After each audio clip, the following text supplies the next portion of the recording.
from NPR News in Boston, I'm Steve Brown.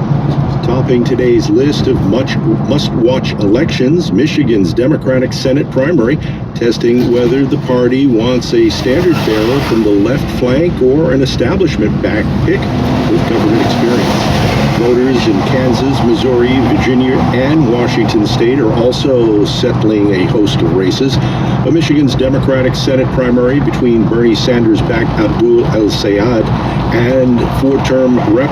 Haley Stevens has captured outsized attention as a stark indicator of what voters are looking for in a competitive battleground. President Trump is making a rare visit to California and Nevada to try to draw contrasts with Democrats on the economy and other issues. Trump is seeking to shore up support for fellow Republicans in November's elections. The White House says Trump will attend a Republican National Committee dinner at his golf club near Los Angeles today. He is slated to talk about the economy at a Las Vegas casino hotel tomorrow. Firefighters west of Athens are racing to exploit a break in high winds, working to strengthen containment lines as forecasters warn that stronger gusts and rising temperatures would return in the coming days. Several fires that burned through mountain communities and coastal areas were brought under control overnight. You're listening to Here and Now. And you're listening to KJZZ 91.5. Thank you so much for joining us today for Here and Now. Support for KJZZ's car donation program comes from local Kia dealers. The all-new 2027 Kia Seltos is available with multi-terrain all-wheel drive mode and up to 8.1 inches of ground clearance. More info at kia.com. Well, for the first time in more than a decade, the U.S. has bought Japanese yen in an attempt to bolster the currency of its ally. Stay with us at 10:52 for an explanation of why that may be. A will is more than a legal document. It's a reflection of your values. During Make a Will Month, consider a legacy gift to KJZZ and help ensure trusted news and community storytelling continue for years to come. You can find details at kjzz.org/legacy. Overcast, 97 degrees in Phoenix at 10:34.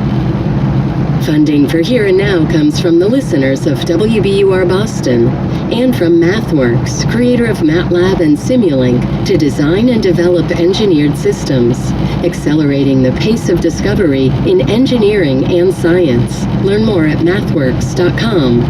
And Loomis Sales, for 100 years committed to helping investors achieve their financial objectives, combining in-house research and risk management to create tailored investment strategies for every client. Learn more at loomissales.com. Chinese AI is really having a moment. From American Public Media, this is Marketplace Tech. I'm Megan McCarty-Carino.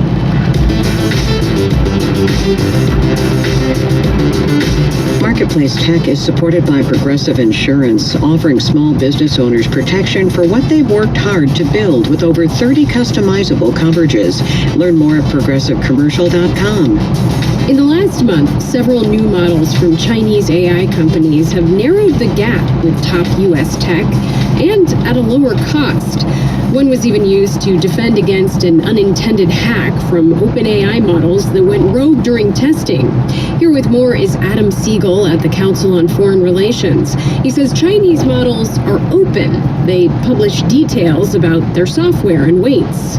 It means that you can download them yourselves, you can run them on a local system, and you can tailor them to your own needs. And the Chinese have really embraced this as a way of saying that they are going to promote these models globally, and that they're going to be much more accessible for developing economies and just cheaper to use.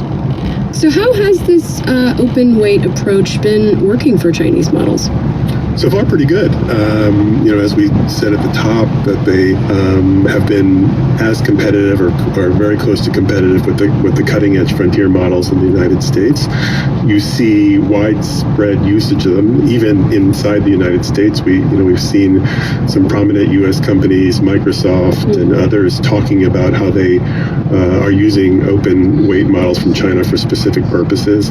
And I think the messaging to the developing and emerging economies is has been very effective. And you see U.S. companies now and the U.S. government saying, well, we need to have our own open weight models as well. Yeah, sort of as these models, I think, have been ascending, we've seen various concerns arise in the U.S. about competition, about national security, and in recent weeks, there's been sort of chatter about potential action by the federal government to cut off access to these models. What exactly are the concerns? I think there's at least three concerns. One is that the Chinese models censor. There's a concern about data and access to data, and can the Chinese use this for developing their own models or espionage and others? And then third, there's a longer-term concern about dependence and would the Chinese cut you off and coercion. Now, open weight models limit a lot of these concerns, right? Because once you download them on your own systems, you can train them to answer as honestly as you want. And also with open weight, you're not constantly in contact with another server, and so the data issue is much less pressing there. So I think there's a concern about those issues, and the U.S. government has reportedly been thinking about banning Chinese models or specific Chinese models, but right now U.S. industry has said that that's going to harm us as well. So what are you going to be watching as this sort of dynamic continues to develop? I think the interesting question is, for how long are the Chinese government going to be comfortable with open weight? Because there were rumors coming from the Chinese system that they were considering export controls. So I think there's an inherent tension on the Chinese side, and we're probably getting closer to the point where the Chinese government is going to start thinking about how it can resolve it. That's Adam Siegel at the Council on Foreign Relations. Nicholas Guion produced this episode. I'm Megan McCarty-Carino, and that's Marketplace Tech.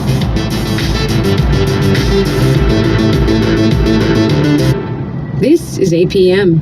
And this is KJZZ 91.5. In a check of news at 10:38, coal power generation jumped 13% last year, driving up carbon emissions. As the Mountain West News Bureau's Caleb Radel reports, surging electricity demand, including for AI data centers and air conditioning amid extreme heat, is helping to bolster an industry that's been in slow decline. The Federal Energy Information Administration says power sector emissions rose about 4% last year. That comes as electricity use is rising again after decades with little change. Across the Mountain West, utilities are trying to keep up, but building new power plants and transmission lines can take years. In the meantime, some older power plants are staying online longer than expected. Coal plants were, by and large, on their way to retiring one by one, year by year. But I think in many cases they're being extended, and the pace of retirements is slowing. That's Rob Gramlich, president of Grid Strategies, an electric power consulting firm. He says renewable energy is still growing, but in the short term, utilities may rely more on fossil fuels as they race to add more power supplies. For the Mountain West News Bureau, I'm Caleb Radel. You can hear this story again on our website, kjzz.org. A high near 110 degrees today in Phoenix. It's 97 right now at 10:40. Funding for Here and Now comes from Schwab, offering the Schwab Teen Investor Account, where teens can gain hands-on investing experience. It's co-owned by parents and teens, so parents can monitor the account while teens learn how to manage money. More at schwab.com. And the Here and Now Anytime podcast. Up first starts the conversation. Later in the day, the Here and Now Anytime podcast continues it and goes deep. The Here and Now Anytime podcast, available on Apple, Spotify, and the NPR app. From NPR and WBUR, I'm Robin Young. And I'm Scott Tong. This is Here and Now. New records from the Pentagon reveal the number and types of injuries suffered by U.S. troops in the Iran war. The nonprofit newsroom The War Horse dug into some of those records, noting there were days of mass injuries to Americans that went unreported to the public. At least 18 troops have died in Iran, according to the Pentagon's website. Let's talk now to Leah Rosenbaum, investigative reporter at The War Horse, which focuses on military issues. Leah, welcome. Hi, thanks for having me. You received many records through a Freedom of Information Act request, and they show more than 400 U.S. casualties from the start of the war in late February to early April. So that's a little bit more than 1 month. What were the most common injuries? Yeah, that's right. So the most common injury by far was head trauma. And we don't know if that's for sure traumatic brain injury, but a lot of the people that I've spoken to for this piece who had head trauma said that they also had traumatic brain injury. I see. And head injuries caused by what? A lot of times it's caused by blast. So that's blast from being in the vicinity of a drone or an explosion.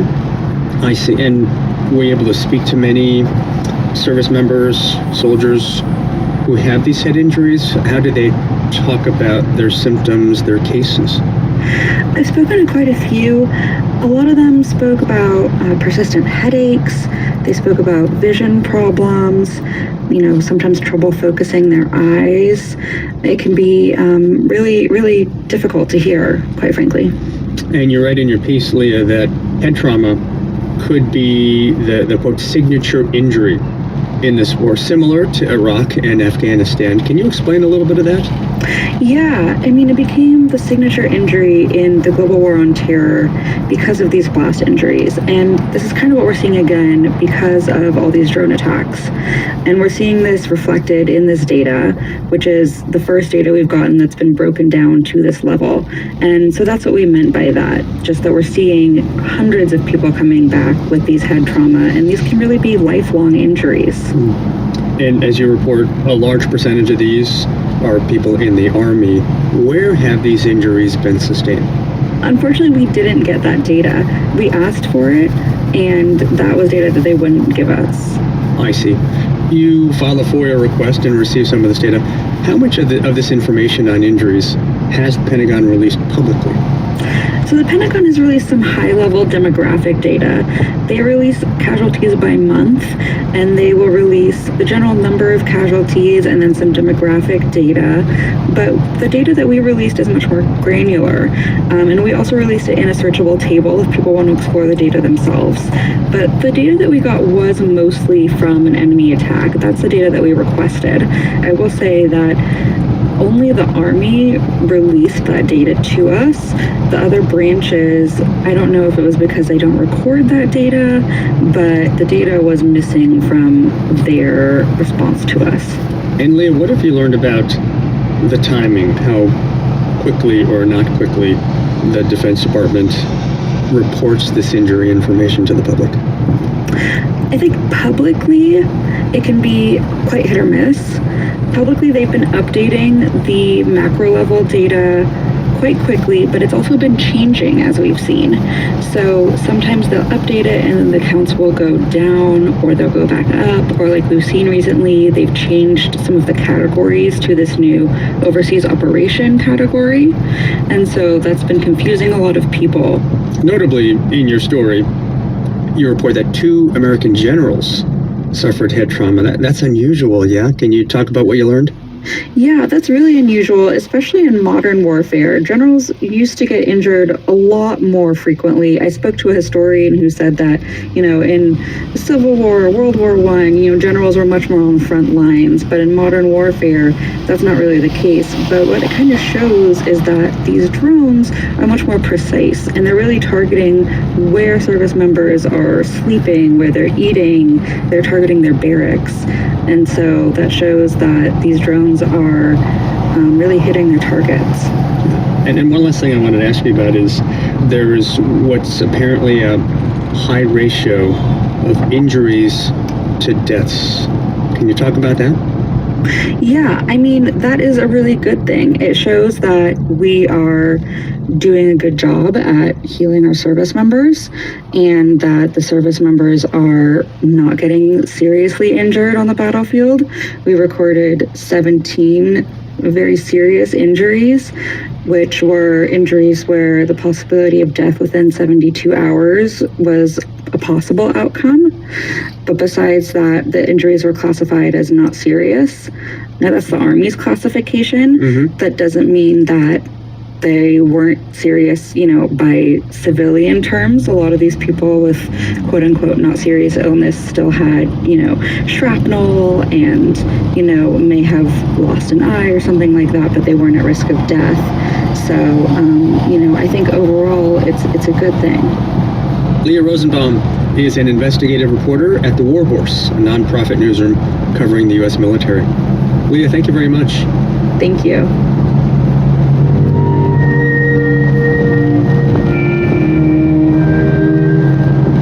It's summer, but tourist towns try to keep local economies bustling year-round, not just during tourist season.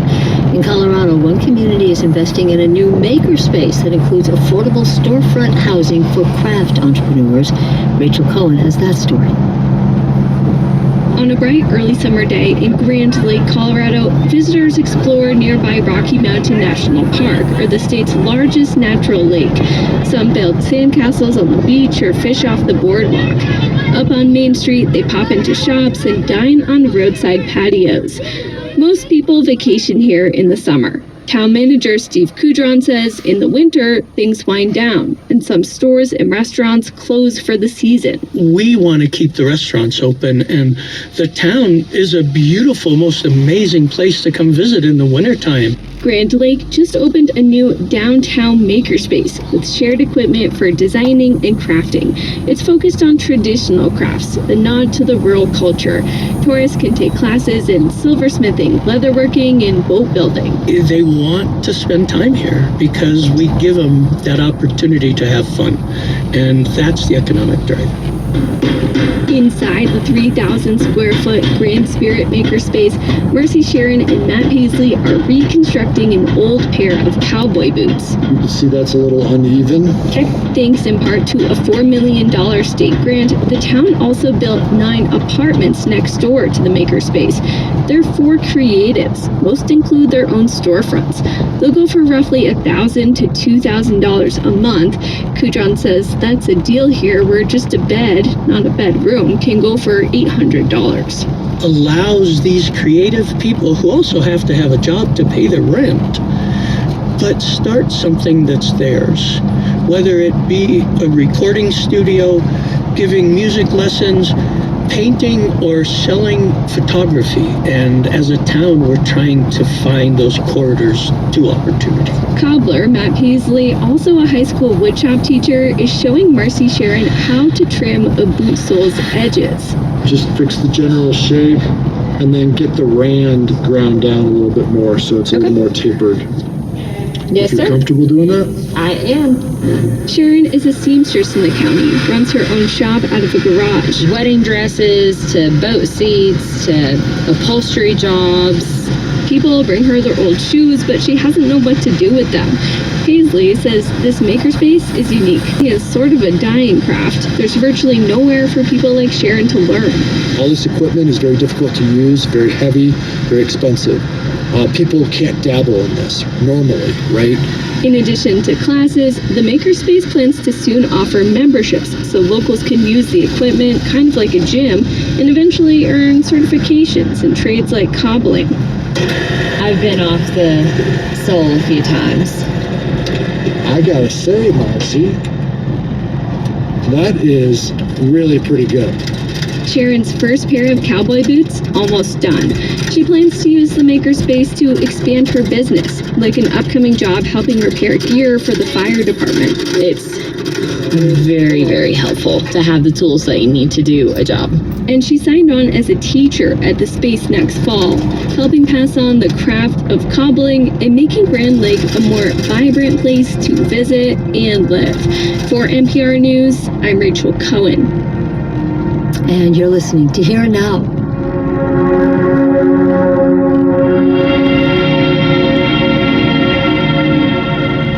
And you're listening to 91.5 KJZZ on this Tuesday morning.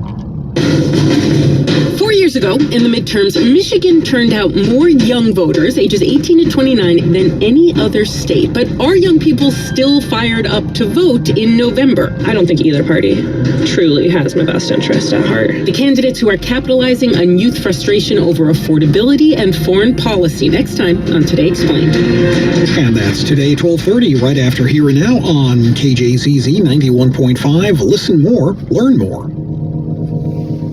Well, if you got a minute, 60 seconds is all it takes to play KJZZ's new Minute Mix. Just visit play.kjzz.org. So indeed, we have Today Explained at 12:30, and then stay with us at 1 for BBC NewsHour from London. We We topped out at 116 yesterday. We're going to drop dramatically to 110 today, but still an extreme heat watch in effect through Saturday. It's now 10:52. Funding for Here and Now comes from the listeners of WBUR Boston and your NPR station, and from MathWorks, creator of MATLAB and Simulink, to design and develop engineered systems, accelerating the pace of discovery in engineering and science. Learn more at mathworks.com. And the Marotra Institute at Boston University, hosting the Is Business Broken podcast, featuring conversations with academics, industry leaders, and politicians. More at ibms.bu.edu. It's Here and Now. In a